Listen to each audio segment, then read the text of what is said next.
Hello everyone, welcome back to Auto Animals. A bit of a different one today. So it's not about the play button, that's just a placeholder.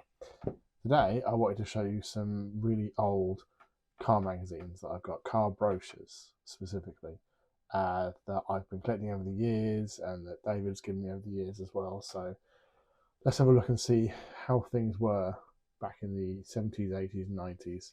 Let's start with Cars Edition 4, which is Ford's Summertime Special magazine from 1990. Lovely Fiesta XR2i on the front cover there. These are very old, not in the best of condition, but what was the Ford range in 1990? The new Ford Executive. I don't think that was a car. I'll have to have a look. It looks like it's got 3 seats in the front and 2 in the back. Very weird. The Fiesta range, the Escort range, the Orion range, the Sierra range, Sierra Estates, Granada, Scorpio. Granada and Scorpio, were they both out at the same time? It's interesting, I think they were. Now, we're not going through every bit of all of these, it's just kind of looking at the best bits. The Ford Executive, oh, it's just a transit. That's literally what it is, it's a transit van with 3 rows of seats. Okay, so that's what you would probably call like, I don't know what the transit version is today. That's the one that has all the people seats in it. But maybe if you know, put it in the comments. Yes, the Ford Executive. There was the Fiesta. Prices starting from 5,935 to 10,850. Wow. You can get the Popular, Popular Plus, the LX, the Gear, the S. The S not being the base model is quite weird. And the XR2i. God, what else was there? The Popular. Oh, that interior. Wow. The Fiesta Popular's affordable motoring qualities have earned this model a prestigious award as the best car for motorists on a budget. Says who?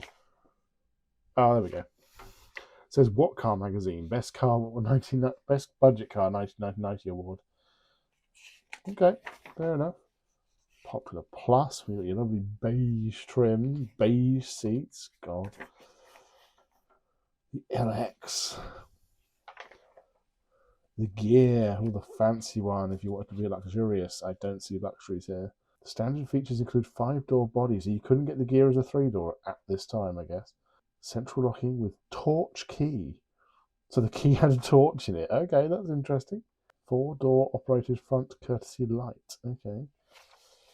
Wow. 1.6S. This is the mildly sporty one, I guess. Yeah, here's proof that sports motoring can be affordable. Sure. Okay. And the XR2i, this is one that everyone sort of lusts after, isn't it? But not much to say about it, really. The Escort, there you go, starting from 7,265. Now this is the, I want to say Mark 4 or Mark 3. It's going to be corrected.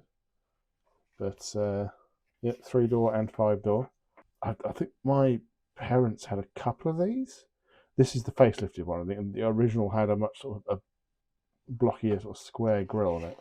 The GL, the Gear again, the posh one. Choice of lively engines, okay. Renowned gear styling gives this Escort the kind of extra refinement rare in a car of this price category. Because it's interesting, because Ford are doing that again these days. They've actually ditched the Gear name because the Gear became quite common. So they're now doing the Vignale, or Vignale, if you want to read it incorrectly, but that's just their posh ones. And it's like, I would never recommend anyone gets Ford Vignale, because they are literally just the regular ones, just with a bit more extra trim on it, but the amount of money they charge for the luxury side of it is ridiculous. Escort Sport. I've never seen one of them before. Still got the black plastic bumpers. Well, they all did, actually. It's, yeah, okay. And the XR3i, of course, yeah. Yeah. No sign of the RSs at this point. XR3i Cabriolet. God, when did I see one of them? It's got an electric folding roof. Incredible. Quick, clear, heated windscreen. So they were doing that back in the 90s as well then. Because there's a Ford patented technology to quick clear things. Escort Estates. This might be the one where you could still get a 3-door, actually. Can you get a 3-door Escort Estate? Yep, 3-door Estates. Yep. I remember thinking they were kind of cool, actually. The Orion. My friend had one of these. It was his first car. The black one. Lovely thing. For those not in the know, an Orion is an Escort with a boot on the back, with a saloon slash sedan. They made this specifically because the British buying market was still hankering after saloons, and the old Escort became hatchback and estate only. So they made a special model just for saloons, just for those people. But you see how much longer it is at the back. Back when saloons had really long, flat boots. Do you remember those? With the big, it looks unproportional, isn't it right? Yeah, the GLS, yeah, again. You can tell these pages have not been open for a long time. They've been in storage. And gear injection. I think my friend might have had one of. I don't think he had the gear injection, but I know he had the pepper pot wheels. He had one in black. The Sierra. My dad had one of these. His was more like that, but it wasn't a sporty one. So it wasn't a Sapphire. It wasn't an estate. It was just a 5-door hatch. Oh god, that's really stuck. Sierra Sapphire Classics. The Sapphire was what they did for like the Escort was to the Orion. This Sierra was the Sierra Sapphire. The Sierra Sapphire is the booted version. Again, because they'd gone hatchback only, whereas the previous Cortina was saloon or hatchback, and people loved the saloon, so they made a separate model. World away from the Cortina by a million miles. I love these two first. LX, GLX. So depending on what trim level your dad had and how high up he was in the firm, at the time the businessman that he was, would depend on how well your dad was doing. That's back in the day. That's what you could always tell how well someone was doing by looking at the badge on the back of their Sierra or their Escort or their Cavalier or Sierra Sapphire gear and gear 4x4. The 2000E, luxurious leather-covered seating and standard metallic paint. Comes with a 2-litre engine, so that's why it's the 2000E. And it's the EFI engine, I guess that's where it gets the E from. But, oh god, look at the ruched leather. Looks very squashy. Lovely. The air conditioning as well, god. The Sierra Laser. My dad has a Capri Laser. I don't think there's a Capri in here. Sierra LX. I don't know what Sierra he had. I'll have to ask him. Probably an LX. GLS, Sierra Gear, XR4i and XR4x4. I always loved that because I don't know how many people twigged, but XR2 because it's the B segment car for the Fiesta, XR3 because it was the C segment car, the Escort, and XR4 because it was a D segment car, which was the Sierra. So, had they made a city car like the Ford Ka at the time, that would have been an XR1, I guess. So. And had they made an XR Granada, it would have been an XR5. But the XR4i and the XR4x4 worth an absolute fortune these days. But I would much rather have something like this. Oh, there you go. I think that's the colour my dad had. Not an estate, but a lovely Sierra in blue. I love that. Okay, just specifications. Granada. I know someone around the corner from us when I was a kid had one of these. But no, they had a Scorpio, actually. It was a newer Scorpio. But I remember seeing these around and thinking just a big...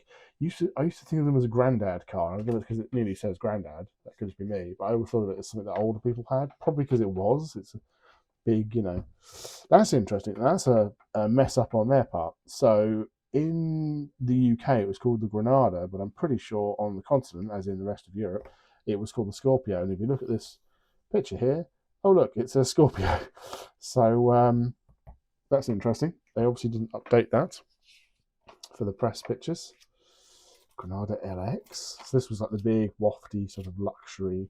And you could get it in a 5-door as well. It was a hatchback as well as a saloon. But this was designed, I think, more to be a saloon. But although I think the initial ones were primarily hatchbacks, that really upset a lot of people. That's the hatchback one there. Extra piece of glass. Very interesting. Yeah, steering wheel controls as well. Scorpio. Here we go. So what was different about the Scorpio then? I thought the Scorpio was the gopping looking one, as James May called it. That came out after the Granada. But like its Granada counterparts, Scorpio 4-door and 5-door prestige models have graceful flowing lines, blah, blah, blah. So I would just imagine they were just upmarket versions of the Granada then. That's news to me. Interesting. It's interesting how the badge came out before the full standalone model. You get massive plush leather seats. You don't get them like that these days, do you? You get leather seats. They don't look anywhere near as squishy as that. So CD player, all the specifications. Yeah, and this is just the audio systems off that point. Oh, look at these. I think actually I have a box full of old car stereos from the 80s and 90s actually that I really need to dig out. That Dave's given me, but yeah, some of them look very much like this. So look at the colours that you could have. There you go, all the colours, all the fabric shades. Now, how many cars these days do you get a choice of one, maybe two interior seat colours? Look at this. I mean, that is the whole range, admittedly. But then again, you look at all the models that can have it. It's quite impressive. Yeah, they're available on quite a lot of them. And the RS sports accessories, even for the Scorpio / Granada. Wow, you get a spoiler for your Scorpio, front spoiler for your Granada, a little extra wing for your Fiesta. Okay. It's interesting they didn't have the RS models in here. There you go. That was Ford. Let's do a few of these. If you enjoy this kind of thing, let me know. We can do a lot more because I have a stack of them. I have boxes full of these.